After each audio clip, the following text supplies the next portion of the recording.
Hello friends, welcome to Megabit Forum. Today we are going to study a very small and simple topic that is known as the simple watt governor. Here in this topic we will see कि अगर हमें अपने vehicle में governor को install करना है तो किन टर्म्स का हमें ध्यान रखना है और किस बेसिस पे हम लोग गवर्नर को परचेज करके अपने व्हीकल में यूज में लेके आएंगे. At the same time, we will solve one academic example related to the watt governor. मतलब एक छोटा सा एग्जाम्पल होगा जो गवर्नर से रिलेटेड है और आपके किसी भी एकेडमिक एग्जाम में, कॉम्पिटिटिव एग्जाम में उससे क्वेश्चन आ सकते हैं. So let's start the description. तो सिंपल वाट गवर्नर का जो ये सिमेट्रिक डायग्राम है इसको हम पहले समझ लेते हैं. पॉइंट ऑफ पाइवेशन इज ए, मतलब यहाँ से इस पॉइंट से हमने अपनी आर्म्स को पाइवोट कर रखा है. तो ये जो दो आर्म्स जा रही हैं on to your left and right, these are known as the upper arms. Upper arms से हमारे ये वेट अटैच हैं, these are the fly balls. ये इनका अपना कुछ मास है, ये अटैच्ड है. Further these balls are connected with the lower links और ये लोअर लिंक्स जाके कनेक्ट हो रही हैं हमारी स्लीव से. तो ये एक छोटा सा सिमेट्रिक डायग्राम है एक हमारे वाट गवर्नर का, जो कि सबसे बेसिक गवर्नर होता है.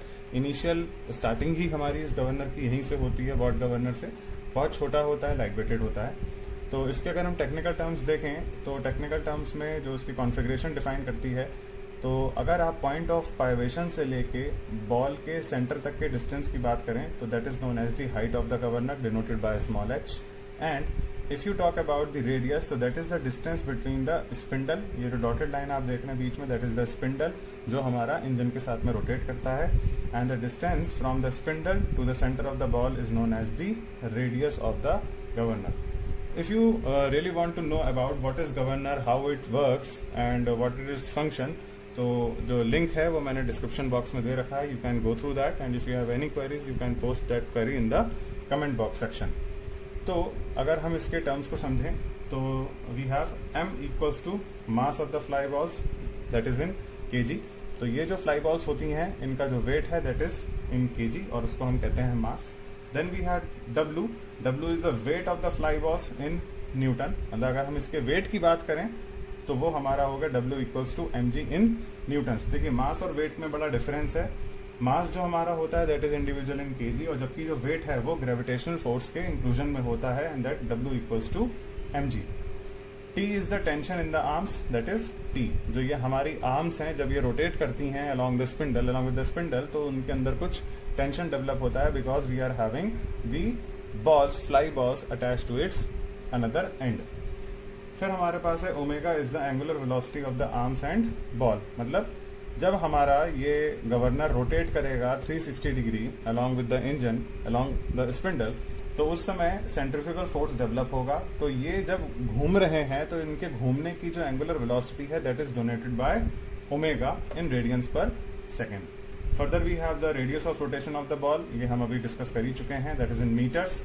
Then we have the centrifugal force on the balls, that is very important. जब हमारा गवर्नर मूव करता है along the spindle with the help of the engine तो सेंट्रीफ्यूगल फोर्स डेवलप होता है. Centrifugal force is the force that is acting outwards whenever a body moves circularly. तो वो centrifugal force इन दोनों बॉल्स को बाहर की तरफ मूव कराने की कोशिश करता है and that force is known as the centrifugal force, जो सिर्फ हमारा बॉल्स पे ही लगेगा. And the centrifugal force in Newton और इसका फॉर्मूला है हमारे पास m/r omega square. Then we have the height of the governor that is in metres, ये भी हम अभी डिस्कस कर चुके हैं. तो यहाँ पे हम लोग अब देखने जा रहे हैं कि हमारा इसका फॉर्मूला वाट गवर्नर का क्या होता है. जैसा कि मैंने आपको स्टार्टिंग में बताया था कि इस फॉर्मूले को समझने की जो इम्पोर्टेंस है वो इम्पोर्टेंस ये है कि अगर हम कभी भी अपने व्हीकल के लिए कोई गवर्नर अप्लाई करने की कोशिश करते हैं और उसको हम परचेज करते हैं तो we do not have any specific size of that governor. Generally हम कोई भी अगर अपने व्हीकल का इक्विपमेंट लेने जाते हैं, कोई भी अगर एसेसरी लेने जाते हैं तो we have the defined size of that. हमारे पास उसका नंबर हो, हमारे पास उसका कोई साइज हो, स्टैंडर्डाइजेशन हमारे पास कुछ उसका अवेलेबल होता है तो हम उससे उसको परचेज कर सकते हैं. But if we talk about the governor, वो गवर्नर हमारे पास कोई साइज नहीं है उसका कि हमारे पास एक्स साइज है कि वाई साइज है कि जेड साइज है. वो हमारा जो गवर्नर होता है that is dependent upon the height. Height h equals to height of the governor. हम उसकी हाइट से ही उसको डिफाइन कर सकते हैं और जो हम यहाँ पे आज फॉर्मूला देख रहे हैं उसी से हम हाइट को कैलकुलेट कर सकते हैं. तो अभी जब हम इसके डेरिवेशन के एंड तक पहुंचेंगे, बहुत ही छोटा derivation as you can see on the board, तो जब हम इसके एंड पे पहुंचेंगे तब हम ये डिस्कस करेंगे कि हम कैसे गवर्नर को अप्लाई करते हैं। तो here you can see I have written that it is assumed that the weight of the arms, links, etc. are negligible, and to maintain the equilibrium condition of the ball, we are deriving this formula, very short formula. तो यहाँ पे हमारा जो सिर्फ balls हैं, हम इन्हीं के वेट और मास को कंसिडर करके चलते हैं, and irrespective of the weight and mass of the arms, links और द स्लीव और एनी अदर अटैचमेंट, चाहे वो आपका नट बोल्ट हो चाहे कुछ भी हो, हम उसको नेग्लेक्ट करते हैं। और बॉल की इक्विलिब्रियम कंडीशन कैसे हमें मिल सकती है, हम उसको डिराइव करते हैं। So for that we are going to take the moment about the point A. About the point A क्यों? क्योंकि A is the point of pivotation, जहां से हमने अपने अपर आर्म्स को हिंज किया हुआ है। तो यहां से हमने पॉइंट ए के अबाउट में मोमेंट लिया। मोमेंट आपको मालूम है, moment is the force into perpendicular distance and clockwise equals to anti clockwise. तो हम पहले क्लॉकवाइज देखते हैं। क्लॉकवाइज हमारे पास क्या है? फोर्स, सेंट्रीफ्यूगल फोर्स लग रहा है, centrifugal force in the clockwise direction about the point ए। तो फोर्स हमारे पास हो गया Fc, और परपेंडिकुलर डिस्टेंस क्या है? Distance between the point of pivoting till the centre of the ball, and that is the H। तो हमने लिख दिया Fc into H। Another force हमारे पास क्या लग रहा है?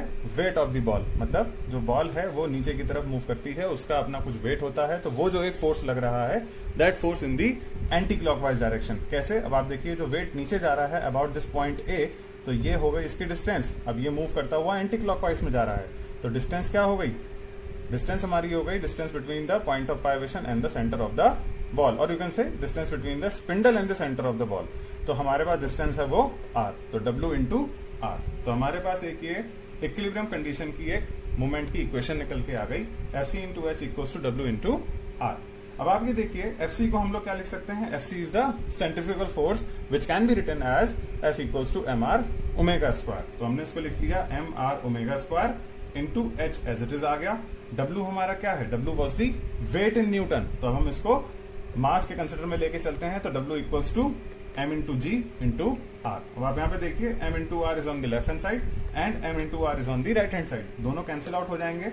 फर्दर हमें मिलेगी H equals to g upon omega square. ये हमारे पास बचा था H, this was the H। इसको हमने अपने लेफ्ट हैंड साइड में रखा, G हमारे पास था अपॉन ओमेगा स्क्वायर, इसको डिनोमिनेटर में ले गए।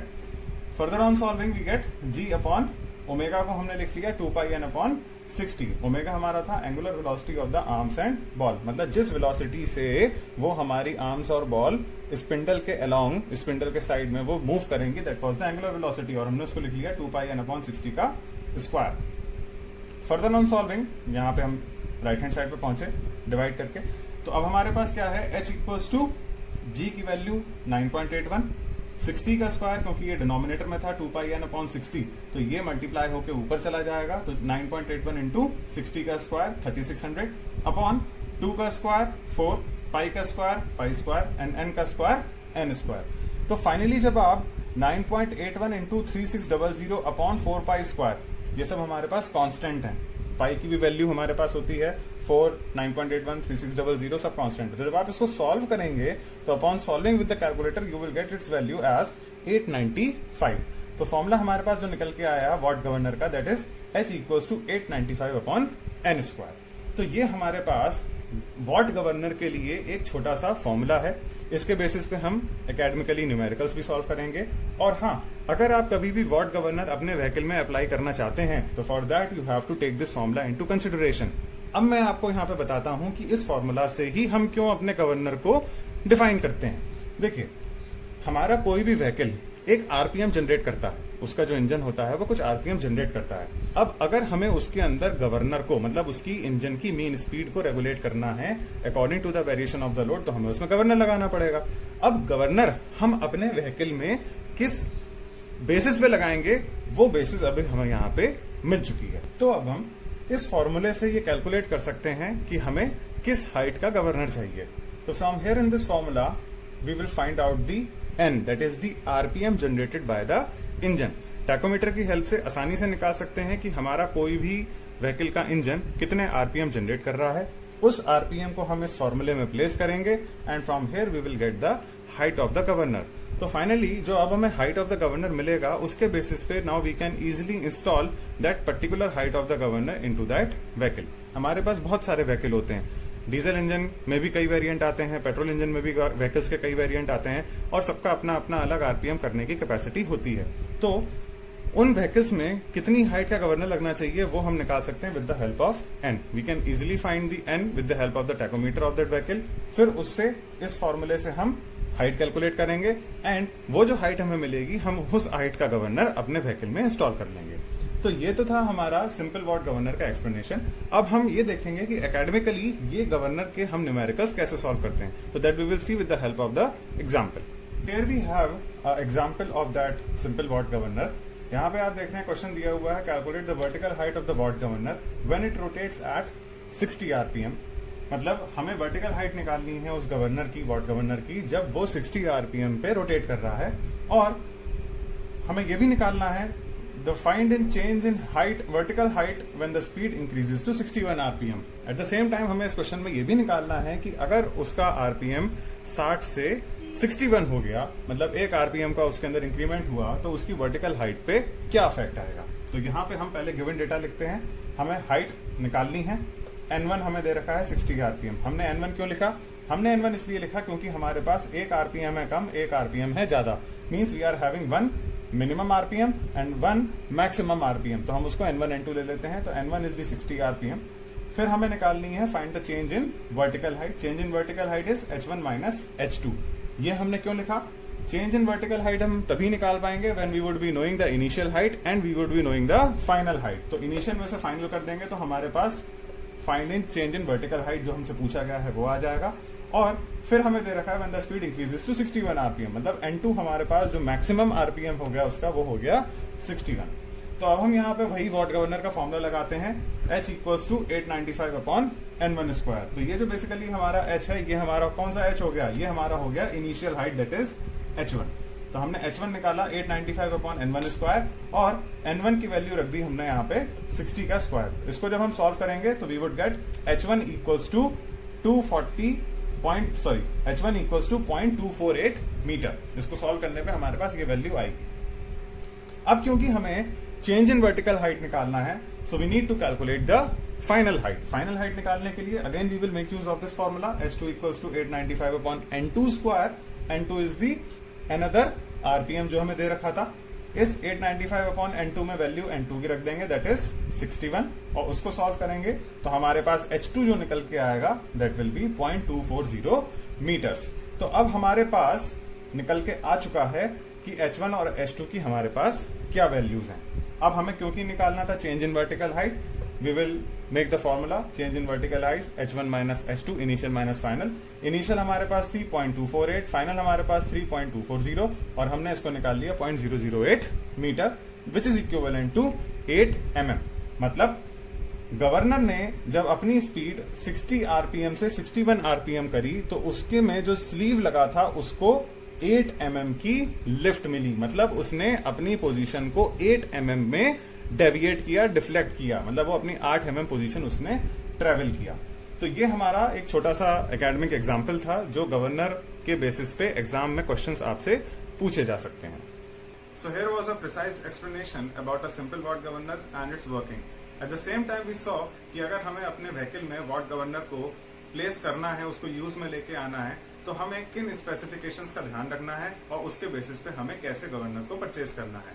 If you are more curious about the governor, that what it is, how it works and what are its technical specification, then you can go through the description from the link provided in the description box. And if you like this description, please press the like button and subscribe the channel for more similar technical updates. Stay connected, take care and bye bye.